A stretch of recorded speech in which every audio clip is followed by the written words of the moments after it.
Serah Om Gunda. Balik lagi kita di Sore Santai Seru. Masih bareng dengan Dr. Frin Sinaga dan juga Dalia Wahyuni. Dr. Frin Sinaga ini praktek di RSU Bunda Jakarta, spesialis jantung ya? Iya betul. SPJP, spesialis jantung dan pembuluh darah. Oke.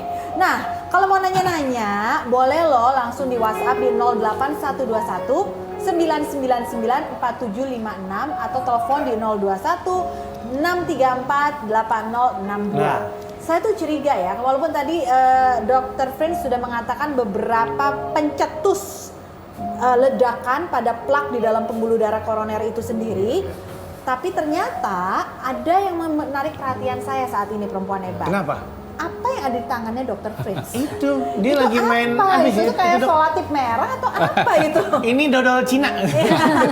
Oke. Dokter ini apa? Ya, saya ingin mau memberikan ilustrasi. Ini adalah Saluran.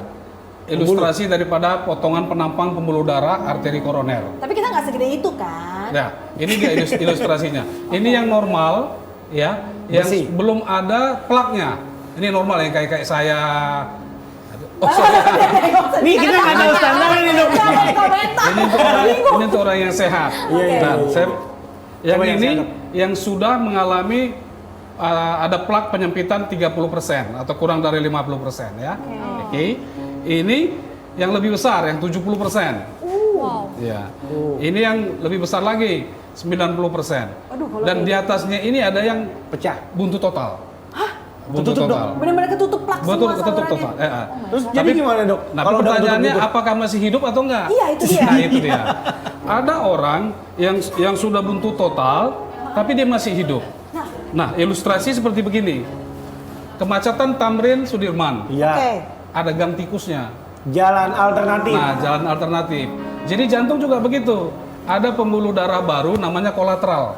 Oke. Kolateralnya. Pembuluh darah barunya biasanya bagi orang yang berolahraganya mantep, ya, secara rutin. Itu akan muncul pembuluh darah baru. Bisa juga dirangsang.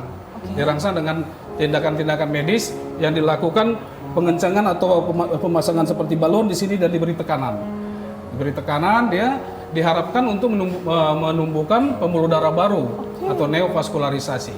Itu dia. Tapi tidak ada garansi orang-orang yang bagaimana aja yang bisa ada pembuluh darah baru atau kolateralnya itu. Sehingga segala sesuatunya harus dibuktikan dengan pemeriksaan-pemeriksaan.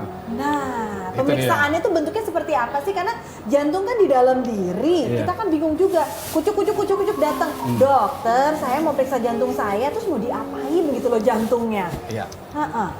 Jadi untuk menegakkan diagnosa penyakit jantung ada 5 tahap.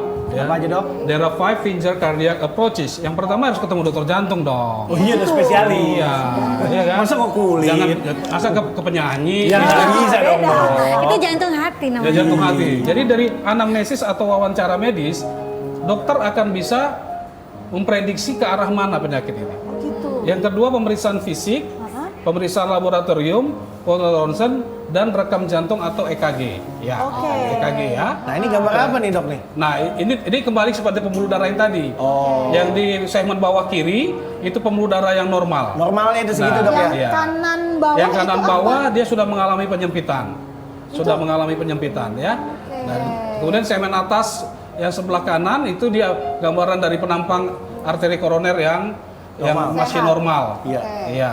Di bawahnya yang sudah mengalami penyempitan. Oke, Ya. baik. Nah, Jadi- kembali lagi nih soal pemeriksaan nih, tahap-tahap Iya. pemeriksaan. Jadi yang kedua tadi pemeriksaan fisik oleh dokter spesialis jantung, pemeriksaan rekam jantung atau EKG yang EKG. dipasang kabel-kabel Oh, iya. itu. Terus kita sambil treadmill Itu tuh juga ada kadang-kadang yang kan. dipasang alat di dalam itu, ada kan dok? Nah, ini baru. Kemudian yang ketiga itu tadi. Treadmill. Jadi rekam jantung itu kan ada 2. Ada rekam jantung saat istirahat, ada rekam jantung saat jantung dikasih beban. Seperti dengan exercise. Itu namanya treadmill stress test. Ya. Kemudian ada namanya USG jantung atau echokardiografi. Oke. Ya. Di yang keempat adalah CT scan. CT scan jantung yang masuk ke dalam terowongan itu. Lalu diperlapis, Iya, disuntikan kontras, dicitrakan gambarnya. Dan yang kelima gongnya atau gold standarnya adalah kateterisasi jantung. Lah itu bukan udah tindakan operasi sama aja Nah, kayak bukan, gitu. itu semuanya itu adalah prosedur diagnostik atau diagnostik medik. Oke. Jadi kateterisasi jantung itu yang ada di rumah sakit semuanya, ada rumah sakit Bunda, itu bukan merupakan suatu operasi. Oh, bukan Ya, itu toh. prosedur tindakan medik namanya. Oh begitu. Itu dia. Selama ini ya kalau misalnya perempuan hebat mungkin kalau dengar kateter tuh kayaknya udah satu bentuk tindakan operasi. Operasi, Ternyata ya. sekarang ini itu termasuk dalam pemeriksaan, tapi Iya. pemeriksaan yang advance ya.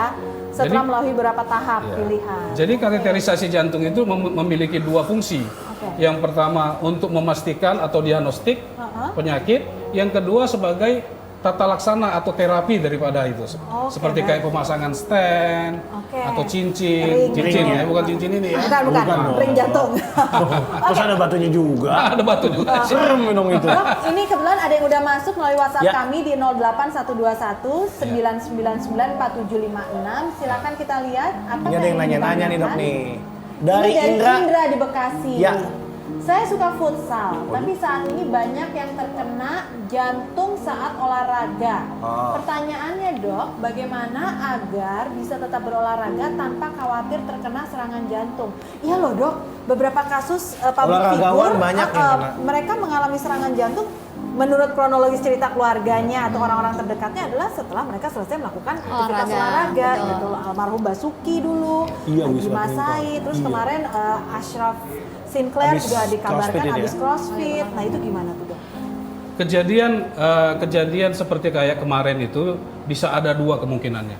Yang pertama ada namanya sudden cardiac death. Jadi henti jantung yang mendadak. Oke. Henti jantung mendadak ini tidak selamanya oleh karena penyakit jantung koroner. Oh, Bisa aja beliau ini secara genetis sudah memiliki permasalahan oke. di sistem perlistrikan jantung. Oh. Sehingga terjadi gangguan irama jantung atau aritmia. Aritmia itu yang seringkali menyebabkan kematian mendadak. Nah, jadi kalau bahasa medisnya ada namanya channelopathy. Jadi channel di pembuluh darah itu yang berisi daripada perlistrikan jantung yang sudah terganggu. Oh, jadi kayak koslet gitu kalau Iya. listrik. Yang kedua ada namanya kardiomiopati. Oke. Kardiomiopati itu penurunan fungsi sel otot jantung. Penyebabnya? Bisa jadi genetis juga. Oh my god. Makanya kita dan saya hadir di sini untuk memberikan pencerahan supaya mari kita kenalin di dalam diri kita. Ada beberapa faktor resiko jantung yang kita miliki atau data klinis apa yang kita miliki dengan pemeriksaan seperti kayak rekam jantung atau EKG. Baik, aduh dokter ini sebenarnya menarik sekali kalau kita kupas lebih dalam lagi, tapi waktu juga harus memisahkan. Dokter Frins, terima kasih banyak loh atas kehadirannya pada hari ini, dan perempuan hebat juga ini menjadi sumber kewaspadaan kita bersama. Segera rutin lakukan medical check up. Iya. Terus kalau udah merasakan gejala-gejala yang tidak enak pada jantung Anda, pada dada Anda, segera konsultasi ke dokter. Tanya, ceritakan gejalanya supaya tidak terlambat dalam menangani masalah kesehatan yang dialami oleh orang terdekat Anda atau bahkan Anda sendiri. Dokter, sekali lagi terima kasih banyak. Terima kasih, Luar biasa Dok. sekali informasinya. Yuk ya. Kita Jadi banyak akan dapat ilmu lanjut nih. lagi. Jangan kemana-mana, perempuan hebat. Tetap bersama kami di Sore Santai Seru.